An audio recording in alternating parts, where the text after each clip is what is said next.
yourself. I'm moving twice as fast as the average walker. I'm doing this now.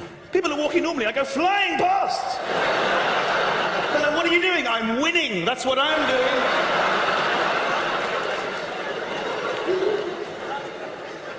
And I've also felt, as I'm sure everyone in this room has as well, that skipping, although socially unacceptable for anyone above the age of 6, is actually a remarkably easy way of moving.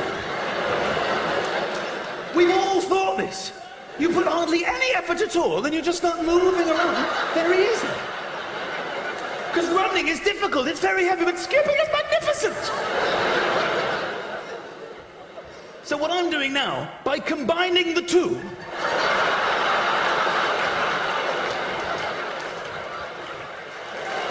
woohoo! I'm practically flying. I've just seen a sports person. There you go, Matt Dawson. World Cup winning Matt Dawson. Rugby's a real man's game, isn't it, Matt? Would you say? How about dancing? How's that? I like the refs in the rugby, because you can hear them, can't you? They're mic'd up. It's hilarious. They shout at these, because they're very posh rugby players. I mean, you're posh. And it's hilarious to see them, because footballers and rugby players, they're like complete opposites. You see footballers, they're all, you know, very pretty with their earrings, and, you know, at the end of the day, everything happens at the end of the day to these people. At the end of the day, I got up at the end of the day, and it was at the end of the day, The ball's come to me, I've got my head on it, luckily it's gone in, I'm just thinking about that one on Saturday, just that one on 3 points, 1 game, blah, blah, blah. Whereas rugby players look like they should be in cages, let's be honest. You see them in the national anthem, God save our girl.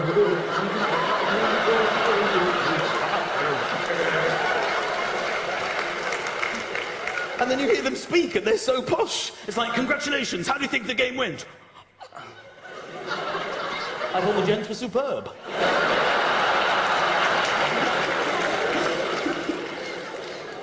And you've got these referees who shout at them like they're children, like, you, come here, you! Number 9, come here, yes, you, and you! I want you here.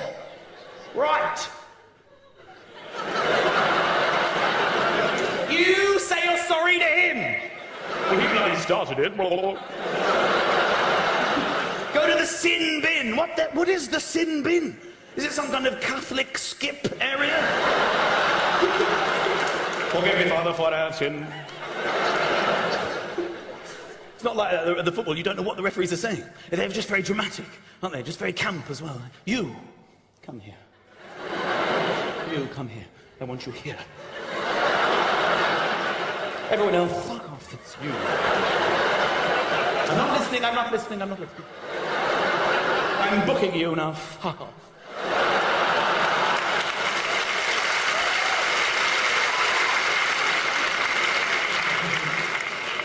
Woohoo! You gonna try that next game? If you're one-on-one on the wing, and some big Samoan is standing there going, roar, you're just gonna go, ooh.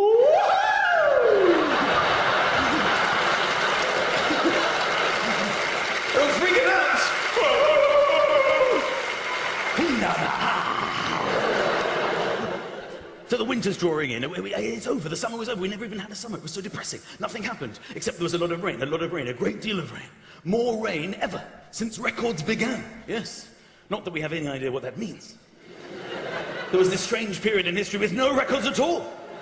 People would leave their homes and go, it feels slightly different to yesterday. Is anybody writing this down? And then after a period of time, somebody said, enough's enough, I will write this down. I would like to announce that records have begun. That first day must have been quite a record-breaking day, don't you think? It's the hottest, wettest, windiest day since records began! This morning, I've only just started. I think about the wind as well, on the weather. Who cares about the wind? Could it be a stiff northeasterly breeze? I'm not sailing to work. I don't give a shit. People see that and go, I'll leave slightly later with a tailwind. I'll be there in half the time. Woo! Then the clocks are going to change. Nobody knows when the clocks are going to change. They change on a Saturday night. Nobody knows it's going to happen. Everybody the same every Saturday night, every year. They don't know which way or what's going on. You only find out about it late on Saturday night. You overhear somebody, excuse me, what was that? The clocks, they changed. When? Tonight? Oh! Darling, the clocks, they... Which way? Which way? Which way? They go back! Is that the good one? Is that the good one? How many years do we need to be alive before we know when they change and which way? An extra hour! Woohoo! The only thing we can look forward to, ladies and gentlemen, in this winter is snow. It's the only thing that gets us through, because the weather's terrible, but snow is the holy grail. Nothing beats snow. And normally, we get one day of snow, and you've got to hope that it snows overnight, so you can be snowed in. Earlier this year, it snowed in the middle of the day. You don't want that. I was waiting for my bus, and where I live, there's no tube. You have to wait for the bus. The buses actually originate there. The bus is already there. So it's even more frustrating. I'm waiting for the driver. We've got everything we need. We're looking for people. Can you drive this thing?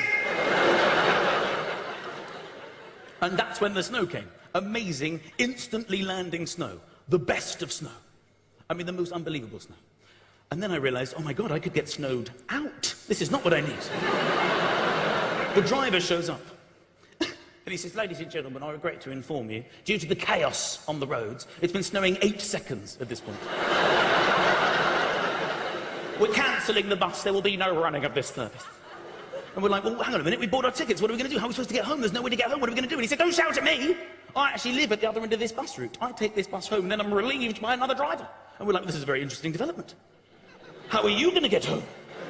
There's only one thing to do, walk. It's the only way we can get home, it's the only way at all. I'm like, fine, okay. So we walked the bus route, led by the driver.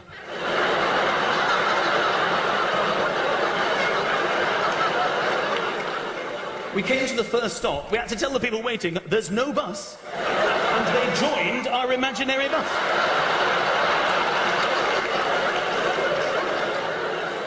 It was getting bigger and bigger. I looked behind us, I could see the next imaginary bus. Not a bus, just people walking. And it was catching up fast, because no one to pick up from the stops. And the driver saw this as well, and he turned around. He said, when we get to the next stop, don't tell them anything. Keep walking, they can get on the next one. I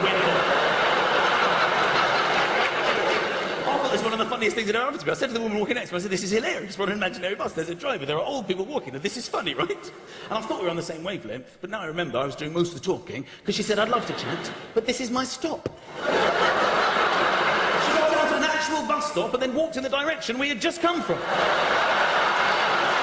thought, to hell with this, I'm walking.